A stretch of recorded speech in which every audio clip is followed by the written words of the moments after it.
Our cat Beppo and Chopper are the best of friends and many people are surprised by it. We've been getting so many questions about how we got them to become friends that in this video, we're going to share exactly how we did it. Hello, welcome back to the channel. This is Chopper. And this is Beppo, and also Nami. They've been best friends for about 2 years now, but it wasn't always like that. This was the first time that Beppo saw Chopper, and as you can see, he was very afraid of him. But over time, they became the best of friends, and this is how they usually are now. Beppo was actually scared of Chopper in the beginning, and even Nami and Pudding. So if you're struggling to introduce cats and dogs, know that you're not alone. We've successfully introduced all 4 of them, so today we're going to get into the nitty-gritty of how to actually introduce cats and dogs. I also want to thank Petlibro for sponsoring a portion of this video. Whether you're a new or longtime pet owner, having a camera is a good idea. Their Scout camera has 360 degrees panning and tilt view with auto tracking. We have 3 of them placed in different corners to cover blind spots so we can follow our pets wherever. Watch how it tracks Nami at the bottom of the screen. A pet camera is good to have for many reasons. One of them is capturing hilarious moments because we did not know Nami could do this until Scout caught it.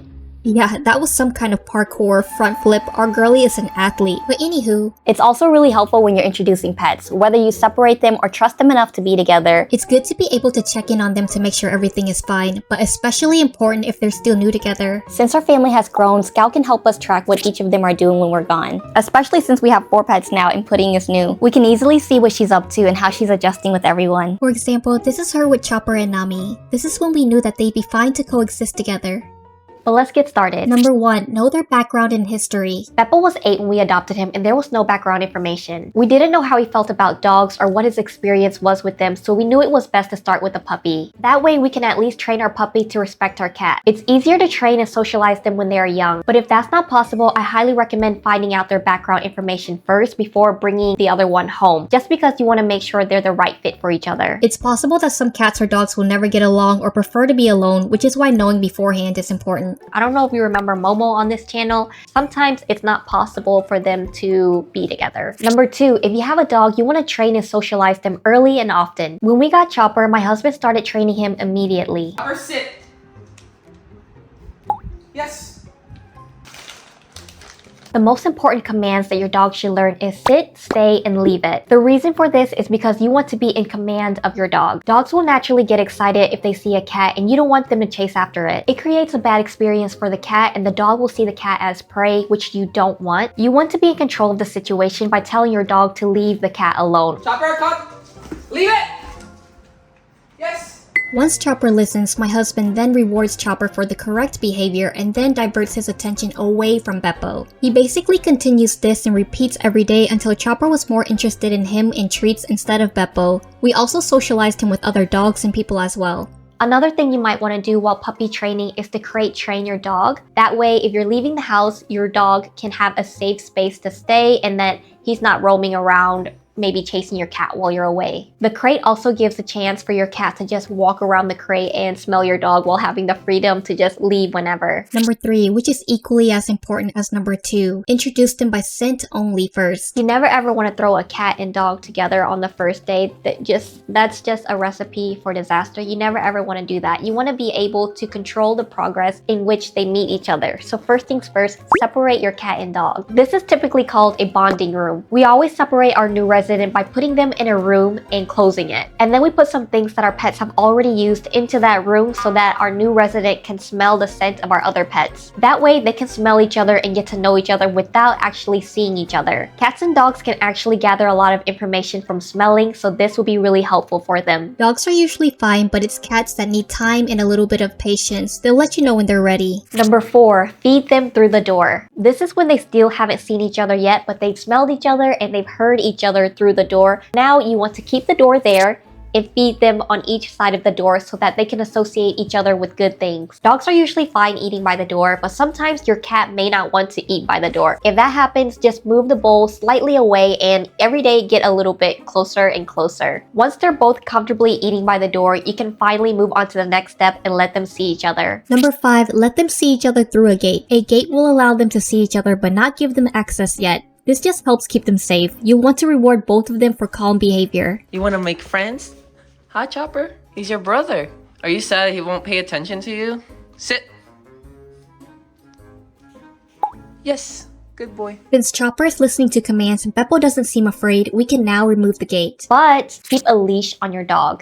This is still the early stages of letting your cat and dog meet, so you don't know what exactly is happening yet. By keeping a leash, you can keep your dog by your side while also seeing the cat. You never want to let your dog loose just because if they're seeing each other for the first time, it's natural that a dog will want to chase your cat and you don't want that. It'll also be good to have treats on hand in your pocket, so whenever your dog is looking at you instead of the cat, you want to reward your dog for calm behavior. Eventually, you can let go of the leash, but by having a loose leash on your dog, you'd be able to grab it if anything goes wrong. We did this a lot when Chopper was a puppy just because puppy energy, you never know what they're gonna do. I also highly recommend having 2 people present when you're letting a cat and dog meet. One person should be comforting the cat and one person should be comforting the dog. You want to have an advocate for both sides. Number 7. Help your cat and dog feel safe, happy, and confident. For Chopper, we always make sure to give him walks, socialize him, give him toys, love, and make sure that we're meeting his needs. By doing this, he gets his energy out, he's happy, and he doesn't feel bored or the need to chase cats in our house. And for our cats, we also play with them, give them love, and help them feel secure by giving them safe zones, meaning that our dog won't be able to access it. For example, a tall cat tree and a gated area of the home. That way, if our cat doesn't want to be bothered, they can retreat to that area and he won't be able to get to them. While also playing with our cats, sometimes we feed them a small treat afterwards and it makes them feel like they've successfully hunted their prey. This helps them feel really confident. Number 8. Establish hierarchy. Dogs are pack animals, so when it's feeding time, you want to feed your cat before your dog and also feed them in front of your dog. This lets your dog know that the cats are higher in the pecking order. The reason why you might want to do this is because dogs are typically bigger than cats, and cats are so small that you just want to give them a little bit more status than a dog. That way the dog can respect them, and when the dog respects your cat, you'll know that your cat is safer. Basically saying, this is your bigger brother and sister, respect them. Which is how I think Beppo became pack leader. He's also the first in our home, so it's well deserved. Number 9. Supervise but let go. This is probably the most nerve-wracking part, but at some point, you're gonna have to let go. You've already taught your dog the commands, you've given your cat a safe environment, and also helped them feel confident. Now you have to let them interact and get closer to each other. I was nervous at first, but we knew we were on the right path when we saw this. Like, Mom, Dad, it's okay. I'm just trying to be close to him. See, look, I'm trying to be vulnerable. But there were times where this happened too. He's fucking still. The puppy bear. Chopper didn't mean any harm, but it definitely scared Beppo off. The ultimate goal was to have them coexist well enough that we could leave them alone together, which is why a pet camera like Scout is really important to us. It has 360 degrees panning and tilt view with auto tracking. Little by little, we would give them time alone like 2 minutes, 5 minutes, 10 minutes, and so on. But we'd watch on camera to see how they were doing. If you're still feeling unsure, keep a loose leash on your dog so if your commands don't work, you can pull him or her back. Cats will usually set their boundaries with dogs by hissing at them and swatting them a few times. Leave it. Leave it. You have to let it happen so that they can create these boundaries. We were always there in the beginning, but over time they started respecting each other's space, and that's when we started trusting them to be alone. We saw that they were sleeping most of the time. Now that they've adjusted, we still like to use a pet camera for many reasons. It can help monitor your pet's well-being and also give you a way to check on them and communicate with them when you're away. Hello, Chappy, do you hear me? Come here. Choppy Chop, come here. Hi, buddy. How you doing? Hi, I miss you. I'll see you in a little. The cool thing about Scout is that it recognizes up to 5 cats or dogs. It recognizes them using AI and creates an individual profile where you see highlights of each pet. It saves us so much time by not having to scroll through hours of clips. I get instant updates and summaries right on the app. It makes me feel connected and safe because I can see them from the camera, and honestly, sometimes I just miss them. Overall, it's really helpful to have whether you're a new or longtime pet owner. Check out the link in my description and use HankTW for 20% off. You can get access to most features including 360 auto tracking and multi-pet recognition without subscription, but the Video Cloud AI empowers more on storage and behavior analysis with subscription. You can also easily close the camera for more privacy. It makes me feel connected and safe because we can see what they're doing when we're not at home. Overall, a camera is a great tool to have when introducing pets and long-term so you can have a peace of mind when you leave the house and capturing moments like this.